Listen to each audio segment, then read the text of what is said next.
Hi friends, আমি সৌরভ। তো friends, একটা ভিডিও নিয়ে এসেছি তোমাদের সামনে।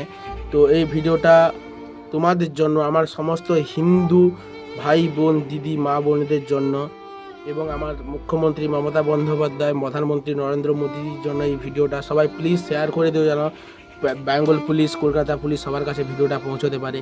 তো তোমাদের একটা ভিডিওর আইডি আমি নিচে দিয়ে দিচ্ছি, দেখো।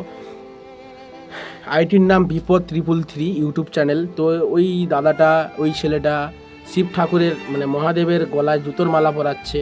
তো ভিডিওটা দেখো। इस दुनिया ने मुझको क्या दिया, मैं इसकी उसकी फिक्र क्यों करूं। তো ভিডিওটা সবাই দেখলে, তো এবার তোমরা স্টেপ নাও কি করবে। আমি মাননীয় মুখ্যমন্ত্রীর কাছে একটাই আবদার, আমার একটাই রিকোয়েস্ট, বেঙ্গল পুলিশ, কলকাতা পুলিশের কাছে আমার একটাই রিকোয়েস্ট যে স্যার প্লিজ ওর এগেনস্টে কেস করুন, কেস ফাইল করুন। আমার প্রতিটি উকিলদের কাছে একটাই রিকোয়েস্ট, ওর জন্য কঠিনভাবে কঠোর শাস্তি পায়। তোমাদের কাছে হাত জোড় করে আমার বিনীত নিবেদন, যেন কঠোরভাবে শাস্তি পায়। কথা বলি, তো একটা ভিডিও দেখো কি বলছে। অথচ এই ঠাকুর ভগবান আমার একটি চুল ছিঁড়তে পারছে না। চুল মানে বুঝতে পারছেন তো, তার বালও ছিঁড়তে পারবে না। তাকে একটাই কথা বলি, তোকে বলছি শোন, তোর জন্ম হওয়ার থেকে তোর বাবা মা যদি তোকে ভাতে বিষ দিয়ে মেরে ফেলতো না, তাহলে আজকের এই ঘটনাটা ঘটতো না। তোকে জন্ম দিয়েছে তোর বাবা মা, তোকে সৃষ্টি করেছে ভগবান, আর তুই সেই ভগবানের মুখে তুই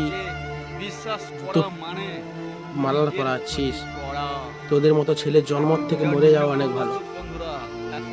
একটা কথা বলছি, যদি হিন্দুত্ববাদ রেগে যায় না, সিরিয়াসলি বলছি, তোর বাড়ি মারা ফেলে দেবে। এই কথাটা মাথায় রাখিস। সুধরে যা, হাত জোড় করে বলছি, সময় থাকতে সুধরে যা। আমি মাননীয় মুখ্যমন্ত্রী মমতা বন্দ্যোপাধ্যায়, মাননীয় প্রধানমন্ত্রী নরেন্দ্র মোদী, আমার বেঙ্গল পুলিশ, কলকাতা পুলিশের কাছে একটাই হাত জোড় করে আমার নিবেদন, যেন ও যেন কঠোর শাস্তি পায়, ওর যেন ফাঁসি হয়। আমি হাত জোড় করে বলছি, ওদের মতো ছেলে হিন্দুত্বের নামে কলঙ্ক। সবাই প্লিজ ভিডিওটা শেয়ার করে দিও, সবার কাছে যেন পৌঁছে যায়, সবাই যেন সাপোর্ট করে, যেন ওই ছেলেটা যেন কঠোর শাস্তি পায়। আমি তোমাদের কাছে হাত জোড় করে তোমাদের কাছে কঠোর নিবেদন করছি, বেঙ্গল পুলিশ, কলকাতা পুলিশের কাছে, মাননীয় মুখ্যমন্ত্রীর কাছে। সবাই প্লিজ সাপোর্ট করো, ওই যেন কঠিনভাবে শাস্তি পায়।